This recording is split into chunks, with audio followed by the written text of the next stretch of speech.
Hello seventh class, welcome to YouTube channel. बेटा आज हम हिंदी ग्रामर का लेसन नंबर 15 पढ़ेंगे, जिसका नाम है संबंध बोधक, समुच्चय बोधक, विस्मय बोधक तथा निपात के बारे में इस चैप्टर में हम पढ़ेंगे।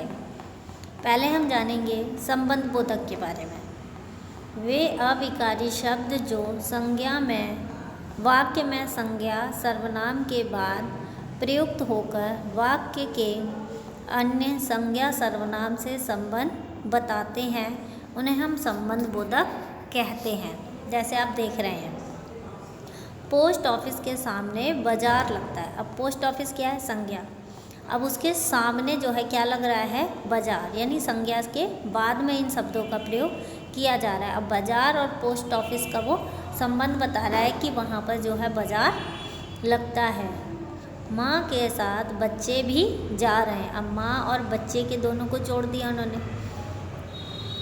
घर के चारों ओर भीड़ इकट्ठी हो गई, तो घर के और भीड़ कहाँ पे?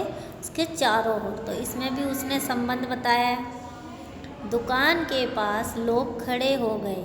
पिताजी के सिवाय मुझे किसी पर विश्वास नहीं, उसकी तारीफ कोई देख नहीं सकता, तुम्हारे बिना मेरा काम नहीं चल सकता। तो इन शब्दों में जैसे देखिए, के सामने, के साथ, के चारों ओर या के पास, के सिवाय, की तरफ या बिना, ऐसे शब्द हैं जो संज्ञा और सर्वनाम के बीच में आकर के इनका संबंध बता रहे हैं।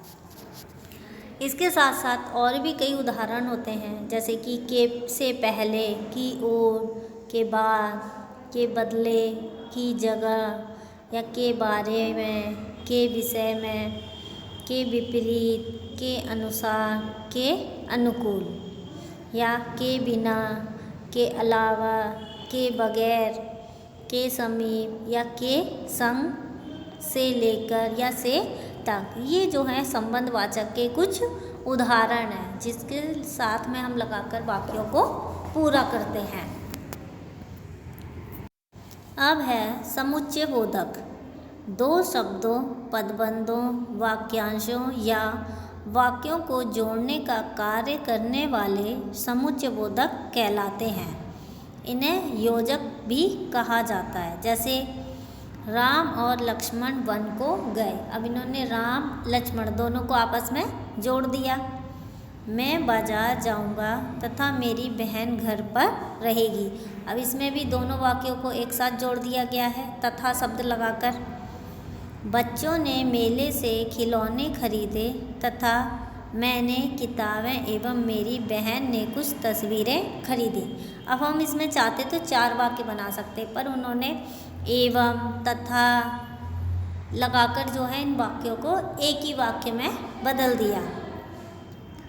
समुच्चय बोधक अवयव जोड़ने के अलावा कुछ और भी काम करते हैं, जैसे विरोध जताने का कार्य। अगर हम किसी के खिलाफ हैं तो वो भी काम हमारे समुच्चय बोधक शब्द ही करते हैं। जैसे लेकिन, मगर, अपितु, बल्कि, परंतु, किंतु आदि अवयवों का प्रयोग जो है हम विरोध जताने के लिए करते हैं। जैसे एग्जाम्पल है यहाँ पे, मैं तुम्हारी बात मान लूँगा लेकिन तुम्हें भी मेरा काम करना पड़ेगा।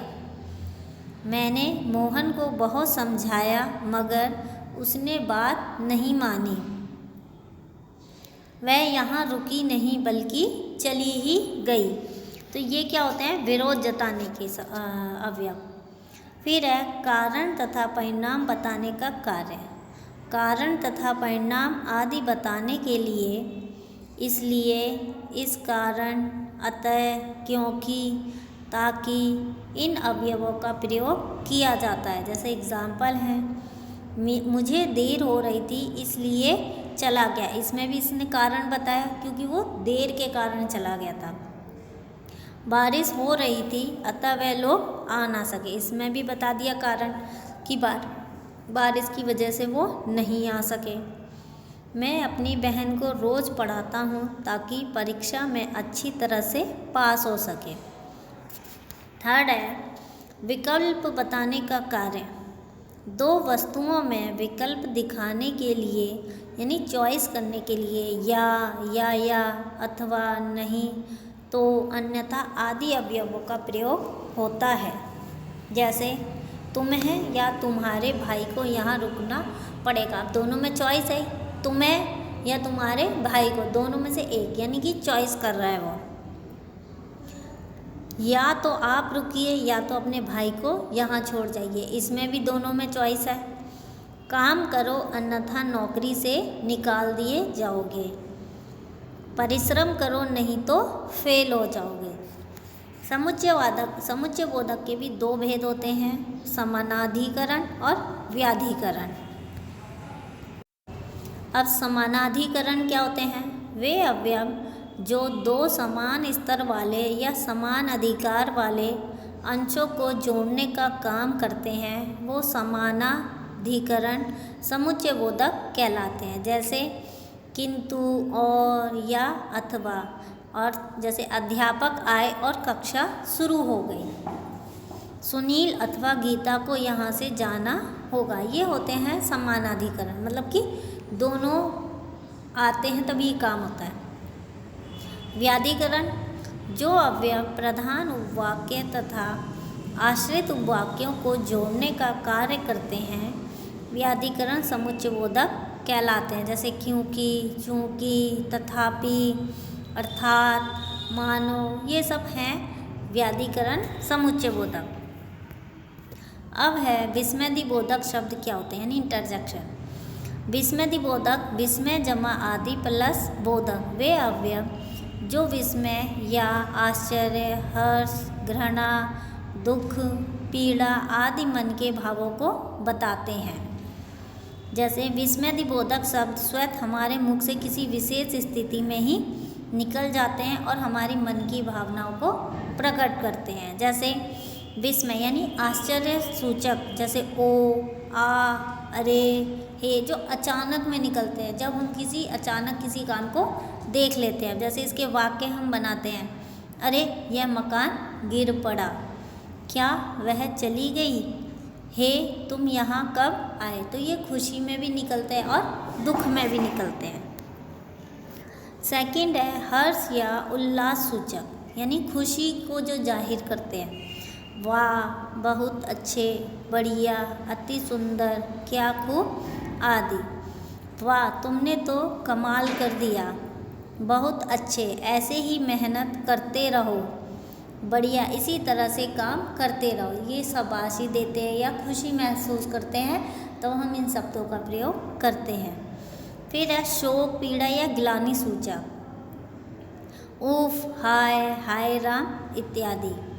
जैसे उफ, बहुत दर्द है, क्या करूं, हाय, बचाओ कोई, हाय राम, कितनी शर्म की बात है। फिर आता है तिरस्कार या घृणा सूचक, यानी किसी का अपमानजनक में जो हम बात करते हैं। जैसे छी छी, धिक, हट, धिक्कार आदि। जैसे छी छी, कितनी गंदी जगह है यह, हट, इतनी बदबू है यहाँ। पांचवा आता है प्रशंसा सूचक, यानी शाबाश, सुंदर, अति सुंदर, वाह वाह आदि। जैसे शाबाश, ऐसे ही काम करते रहो, सुंदर, बहुत सुंदर तस्वीर बनाई है तुमने। 6 आता है चेतावनी सूचक, जैसे सावधान, बच के, होशियार, खबरदार इत्यादि। 7वां है स्वीकृति या सहमति, जिसमें हमारी अनुमति होती है।